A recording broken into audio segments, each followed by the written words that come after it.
Passiv yaxshidan aktiv yaxshiga. Abdori Mustafa İslam o'g'li. Birinchi bab, ikkinchi qism. Amin deganlar nima sababdan Majnun deyishdi? Rasulullahning hayotini vahining yo'l ko'rsatishi ostida o'qiganlar. Tushunganlar uning vahiy orqali yangi hayotga ega bo'lganligini hayronlik ilkida bayqaydi. Vahiy suyumlik Rasulullahning hayotida bir burilish nuqtasi edi. Vahiydan burungi hayoti bilan vahiydan keyingi hayoti orasida bir xil izchillikning borligi haqida hech kim da'vo qilmaydi. Bundaq bir da'vo hech qanday bir burumlash bilan haqliq bo'lmaydi.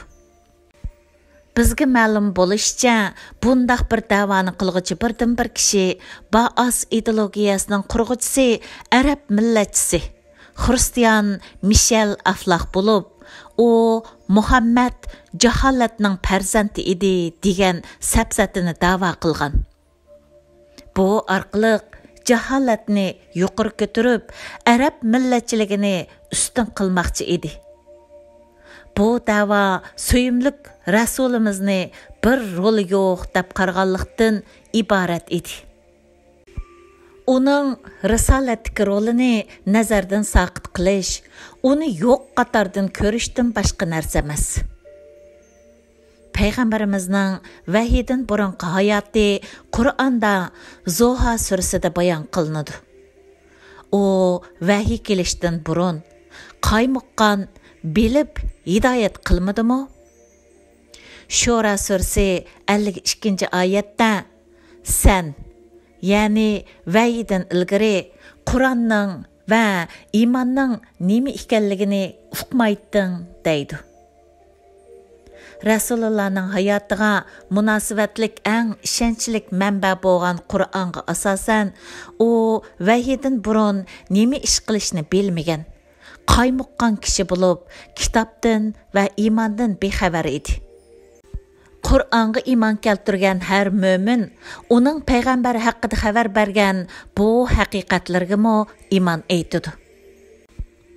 Uningdan boshqa shubhisizki sen haqiqatan go'zal axloqqa, yoritilishga ega degan oyatmi uning payg'ambarligidan burungi holidanmi xabar bermoqda.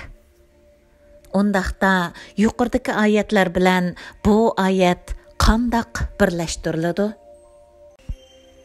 Allahning rasulini payg'ambar bo'lishdan burunmi yaxshi kishi ekanligi shaklida tushunish kerak. Uning payg'ambarlik kelishdan burunmi yaxshi ekanligiga faqat do'stlarla emas, hatto dushmanlarmi shohid edi. Allah rasuli nuqtasidan farq. Suyumlik payg'ambarimiz payg'ambarlikdan burunmi yaxshilardan bo'lgan bo'lsa-mu, lekin aktiv yaxshilardan emas edi. Uning payg'ambar qilib avatilishdan burun aktiv emas, passiv yaxshilardan ekanligini Qur'on bayon qilmoqda. Ey sen yotgan kishi, tur va insonlarni ogohlantir. Yotgan yaxshi, passiv yaxshi bo'lib, vahiy passiv yaxshiga orqama-orqa amr bermoqda. Qom, tur. U o'ziga yaxshi edi. Ijtimoiy hayotga amaliy bir mudaxala qilmagan edi. Risolatdan burun uning ijtimoiy gumronlikqa qarshi ilib borgan hech qanday bir amaliy harakatini tarixiy materiallarda uchirtolmaymiz. Yaxshi kishilar ittifoqi yoki fudalin ortiqlar shallanib qolganlar chetga qiqilganlar ma'nisiga asosan ishinchilar uyushmasi, ya'ni Hilful Fudul deb atalgan bu vaqami buningdan mustasno emas. Bu uyushma bugungi xolisona hamkorlik jamiyatiga o'xshab qoladi. Bu uyushmaning Rasulullohning risolatdan burungi hayotida ayrim bir alaydilikning bo'lmaganligining bir isboti. Bu uyushmaga a'zo bo'lgan qabilalarning o payg'ambar bo'lishi bilan uningga qarshi urush e'lon qilishi edi. Bu uyushmaning eng aktiv a'zolaridan biri bo'lgan Adi qabilasi buningga misol bo'la oladi. Bu uyushmaga qatnashgan Jubayr bi Mut'im, Hilful, Fudulda ittifoqlashgan Rasulullohga qarshi Badrda urushgan va asir tushgan edi. Allohdan olgan tur amri bilan o'rnidan dasturgan Rasululloh o'zini taniydigan hamma kishini hayron qoldirgan edi. Bu hayronlik uni nima deb atayli degan savolga javob tepish uchun bir yerga jam bo'lgan Makka mushriklar orasida bo'lingan so'zlardan ma'lum. Bu qaymoqush uni qanday qilamiz degan savolga javob izlagandimi ko'rilgan edi. Kafirun surasining nazil bo'lishiga sabab bo'lgan u axloqsiz taklifni Rasulullohga sunganda olgan javobi oldida texmi gangrab qolgan edi. Tag'a, Allah bilan qasamki, kunni o'ng qo'limga, oyni so'l qo'limga bersa va bu da'vodan voz kechdisa, Allohdan bir amr kelmagicha men bu da'vodan voz kechmayman. Ular uni hech qachon bu holatni ko'rib boqmagan edi. Uningdagi bu o'zgarish eng yaqin kishilarni hayron qoldirgan edi. Undaqda o'zgargan nima edi? O'zgarish pasib yaxshidan aktiv yaxshi bo'lganligi edi. Makka va atrofida mushrik e'tiqodini yaxshi ko'rmaydigan kishilar bor edi. Hazrat Umarning tog'isi Zayd bi, Amr bi, Nufayl, Hazrat Xadijaning tog'isining o'g'li Varaqa bi, Naffal, Taypliq, dangliq shoir Umayya bi, Abis Salt, Ummu Habibaning eri Abaydullah bi, Jaysh va Osman bi, Suvayrs bulardan edi. Zayd bi Amr Hazrat İbrahimning diniga sodiq ekanligini ochiq oshkora aytgan birdan bir Hanif edi. Allah Rasulidan burun Hira g'origa chiqqanligi ma'lum bo'lgan tunji va birdan bir kishi bu edi. Qerindishi Xattob tarafidan e'tiqodi sabablik cho'lda yashashga majbur bo'lib, u yerda vafot bo'lgan. Qolganlari keyin xristian bo'lgan. Varaqa kitobi muqaddasni o'qiydi. Umayyami shundoq edi. Abaydullah Habash muhojir edi. Lekin u yerda haraqqa o'ginib qilib xristian bo'lgan. Bu Hanif Isavila yaxshi kishilar edi. Jamiyatdagi gumrohlikni bayqagan bo'lib, bu vaziyatga norozi ekanligini ifodalagan edi. Lekin hech qaysi jamiyatni o'zgartirish uchun harakat qilmagan edi. Hammasi pasib yaxshilardan edi. Hech qaysi jamiyatni ichidan yeb tugitayotgan sherik balasiga qarshi kurash qilmagan edi. Bu kishilardan hech biri o'z oldiga bo'lsa-mo jamiyatni isloh qilish uchun maydonga chiqmadi. Risolatdan burun Hanif bo'lish maqbul bo'lib, Haniflar madilangan kishilar edi. Lekin risolatdan keyin Hanif holatini saqlab qolish risolatni yo'q deb qarg'anlik bo'ladi. Buning tipik o'rniki Umayya bi Abs Salt edi. Bizga yetib kelgan she'rlardan uning sherikni rad qilganligini bir Allohga, oxiratga, jannat va jahannamga, payg'ambarlarga va kitoblarga ishonganligini bilamiz. Hazrati Rasulullohdan uning she'ri iymon etdi. lekin qalbi inkor qildi shaklida bir xabarmi naql qilingan. Rasululloh uning she'rini anglashni yoqtiradi. Uning jannatni tasvirlagan she'rlarda Qur'on oyatlaridan foydalanganligi ma'lum. Uningdan boshqa Muslimda naql qilinishicha, Allah Rasuli uning uchun musulmon bo'lishga oz qolgan edi degan. Buni kuchlantiradigan tafsilotlar manbada yer olmoqda.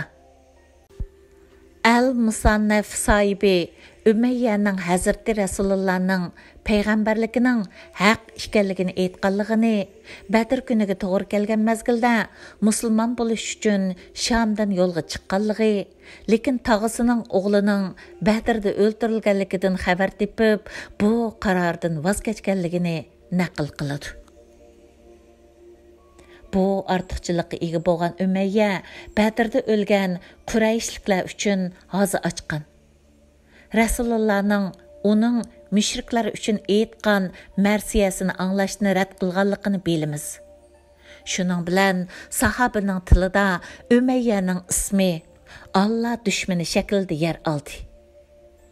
Ibrat vahidin burunqi passiv darajada bo'lganlar aktiv yaxshilardan bo'lishga chaqirgan da'vatni rad qilgan vaqtda darajasi texmi tuvallab nachar qatordan sanaldi. Mushriklar nuqtasidan farq. Makkalik mushriklar u texi Allah Rasuli bo'lmagan vaqtda al-amin, ya'ni eng ishonchli kishi deb ataydi. Buni shundaqla deb qo'ymagan edi. Uning haqiqatan ishonchli kishi ekanligiga chin ko'nglidan ishonadi. Chunki uni o'ltirmoqchi bo'lib, uyini qorishib olgan vaqtdami qimmatli narsalarni uningga omonat qilishgan edi. Ya'ni u Makkaliklarning omonatdori edi. Hijrat jarayonida Hazrati Alini orqada qo'yib qo'yishning sabablaridan birisimi dal bu omonatlarni egasiga topshirib berish edi. Lekin u Muhammad Rasululloh bo'lgandan keyin uni Al-Majnun deyishdi. Risolatdan burun Al-Amin deb atalgan shaxs risolatdan keyin Al-Majnun bo'lgan edi. Undaqda o'zgargan narsa nima edi? O'zgarish passiv yaxshidan aktiv yaxshiga bo'lganlik edi. Mushrik Makkaliklar payg'ambarlikdan burun uni beshining ustida ko'targan edi. Uningga hurmatsizlik qilganligi haqida hech qanday bir isbot yo'q. Aksicha, u Makkaliklarning ko'z qarchug'i va yaxshi ko'radigan kishisi edi. Uningga bo'lgan hurmati shu darajada bo'lib, milodi 605-yilga kelganda o'rilib ketgan Ka'ba qaytadan yasalganda qabilalar orasida urush chiqishga tas qolgan bo'lib, bir masala paydo bo'lgan edi. Ya'ni Hajarul Aswadni kim o'z o'rniga qo'ydi? Har qabila bu sharafning o'ziga oid bo'lishini orzu qiladi. Bu sababdan o'zaro ziddiyat paydo bo'ldi. Eng oxirda haramning o'ylisiga eng boshda kim kirsa, u qo'ysin degan fikrni qabul qilishdi. Shundaqdimi ko'ngli rahat emas edi. Eng boshda kirgan kishining u ekanligini ko'rganda hech kim e'tiroz qilmadi va masala chiroyli shaklda hal bo'ldi. Lekin u Muhammad Rasululloh bo'lishi bilan bu hurmatning o'rnini nafrat oldi. Oldi bilan da'vat sababdan uni sukut qilishga majbur qildi. Keyin masxir qilishdi, haqorat qildi. Hatto ibodat qilayotganda beshiga tugining uchay bag'rini otib qo'ydigan darajada g'aljirlashdi. Eng oxirida hayotiga qasd qilishdi. Bir chaqlarda bir tal mo'yiga zarar berguchiga bu dunyoni tor qiladiganlar, amdi beshining ustida tutgan kishining kallasini elib kelguchiga 100 to'ga mukofot berdiganligini jakarlagan edi. Undaqda o'zgargan nima edi? O'zgarish passiv yaxshidan актив яхшы болғанлығы еді. Urug tuqqanları noktasıdan farq. Urug tuqqanları arasında onun orni alayda bulup, o qabila reisi Abdülmutallibning amraq jiyan edi. Makkaning hukumishliq reisi Abdülmutallib Zabi, yani Qurban deb atalgan o'g'li Abdullahning bir tal yetimiga bakma amraq edi. Makka shayx Abdülmutallibning o'rniga yetim navrisidan boshqa hech kim o'ltira olmaydi. Aqsaqal Abdülmutallibning kelayotganligini ko'rib, uning yerda o'ltirgan navrisini u yerdan tushirmoqchi bo'lganlarni Abdülmutallibning shu so'zi to'xtatgan edi. O'g'limga cheqilmanglar. Aqsaqalning bu amroq navrisiga hech kim cheqila olmaydi. Onun tug'ilishi Hashim o'g'illar jamoatiga baxt elib kelgan edi. Ammo tog'isi Abu Lahabmo uning tug'ilganlik xush xabarini anglab, xush xabarni elib kelgan didakni tortiqlagan edi. Lekin bu tog'a u Alloh rasuli bo'lgandan keyin uningga dushman bo'ldi. Bu shundoq bir dushmanlik ediki, yot dushmanlarga bo'lgan dushmanlikdanmi necha qattiq edi. Jiyani bilan iymon haqida bozorlik qilib, u "Men iymon etsam, nimaga erishiman?" deb so'rdi. Jiyanining boshqalarga nima bo'lsa, "Sangami shu bor" degan javobini anglab, "Meni hamma odam bilan bir qatorda ko'rgan din bo'lamdi" deydi va buningdan keyin uning eng cho'ng dushmani bo'ladiganligiga doir qasam qiladi. Undaqda o'zgargan nima edi? O'zgarish passiv yaxshidan aktiv yaxshi bo'lganligi edi. Alloh rasulini aktiv yaxshi qilgan Qur'on edi. Hech kimning ishiga aralashmaydigan, hatto boshqalarning to'g'risinimi taxa demaydigan biri bor edi. 40 yoshigacha birsi bilan urushib qolganligi, nizolashganligi, orasida surkilish bo'lganligi haqida hech qanday bir gap, so'z yo'q edi.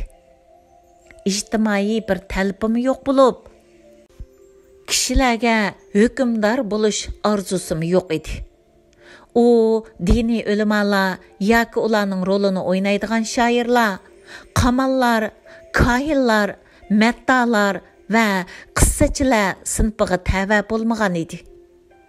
Uning eng cho'ng davosining bo'lmasligi edi. Missionerlik davosim yo'q, bir nishonim yo'q bir kishi edi. U jimg'ur, ig'ir besiq, o'zining ishi bilan avara bir kishi edi. Ma'lum bo'lgan bir alaydiligi, tug'ilishdan kelgan axloqi, ortiqchiligi va go'zallik edi. Bir kuni biri uningga bir amr elib keldi. Allohning elchisi bo'lgan farishta, Allohning elchisi bo'lgan insonga o'qu degan edi.